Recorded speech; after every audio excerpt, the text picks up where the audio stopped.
Curriculum development is the creative process of aligning standards of performance into a well-paced set of courses which form a program's curriculum. Within the AIM framework, curriculum development is important for highly effective programs and delivery systems in the balance of assessment and strategies for quality teaching and learning. There may, however, be challenges to working with a standardized curriculum.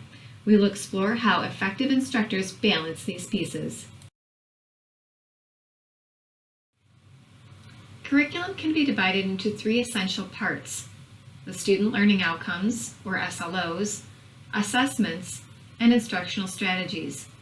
Student learning outcomes guide and inform instructors and their students on learning approaches, as well as they determine the levels of cognitive demand for the overall course. In addition, SLOs need to be assessed regularly throughout the course.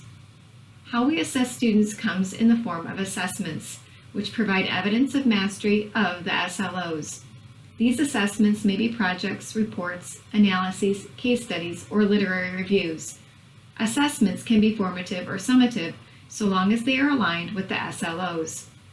Finally, instructional strategies are where instructors incorporate strategies that support SLOs and the course assessments. Formative instructional strategies are designed to prepare students for assessments in the course.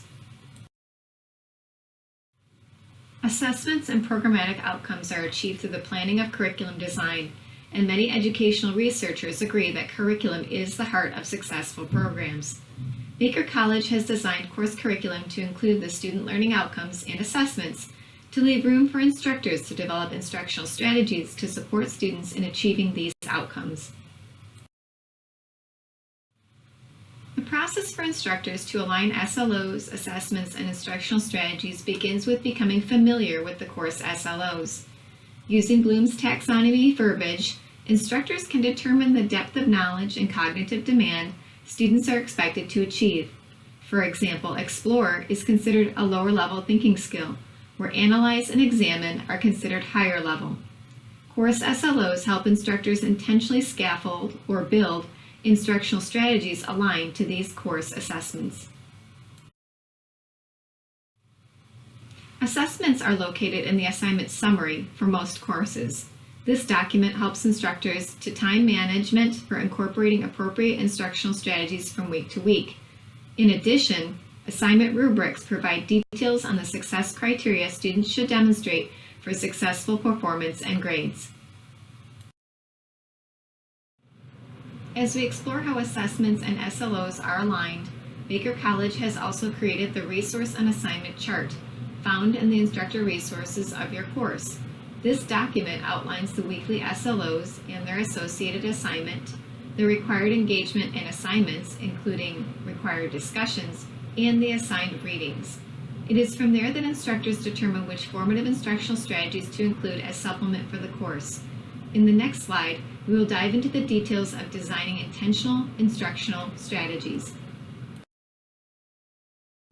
Instructional strategies offer multiple opportunities to engage with content in collaborative ways. Using Doug Fisher and Nancy Fry's model for gradual release through formative assessment, instruction should be designed to consider several scaffolded approaches to engage learners. In many cases, however, instructors provide a lecture from which students learn content in the I do it stage, and then shift immediately into students demonstrating their learning through independent practice. You do it alone. What's missing is the collaborative learning students need to practice their thinking. A key component to instruction involves these collaborative opportunities for students to share in the instruction as well as develop collaborative skills through guided practice. As you design the strategies fitting for SLOs and assessments of your course, consider how students will engage with you and with each other to strengthen their learning. A few options may include Google apps such as Slides, Sheets, and Charts, and cloud-based collaborations, including Quizlet, Padlet, and Powtoon. Instructional strategies should also encourage formative practice as it relates to the course expectations. This is the alignment between assessments and SLOs. In this example, one of the SLOs for the week is to apply historical, social, and cultural aspects of American society to literary works written by authors representing a full range of American ethnicities. In order for students to do that, they will need to understand the importance of historical, social, and cultural aspects of American society. The next question instructors may ask is, how will I determine students' level of understanding? As an instructor, I may design a brief survey using Google Forms and review the results before moving on. From that, I may decide that a concept map, followed by providing powerful quotes from the reading that students will respond to. I can decide to scaffold these strategies in a variety of ways and determine where, on Fisher and Fry's gradual release model, I need to engage with students. The flexibility to determine students' understanding is all part of the creative design of instructional strategies to promote practice related to SLOs and the course assessments. Intentional instructional strategies also promote opportunities for feedback.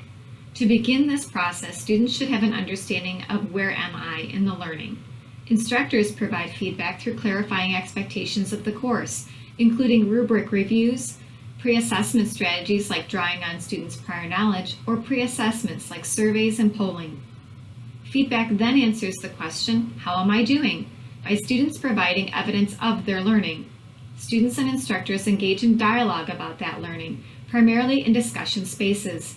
Students also should see that they are owners of their learning and will have several opportunities to continue that learning throughout the course.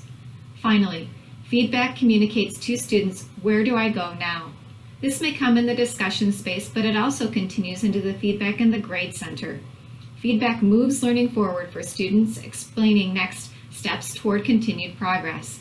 It promotes students' sense of metacognition, thoughtful reflection that supports their own self-regulatory behaviors. Overall, the instructional strategies designed by faculty offer students to promote a social exchange for feedback to address where am I now, how am I doing, and where am I going next. When we look at all the opportunities instructors have to support assessments as they align with quality teaching and learning, we can see that instructional strategies offer faculty a lot of engaging ways to support students' academic success. We hope this brief presentation has been helpful. If you have additional questions, please reach out to your IES or program official for additional discussion.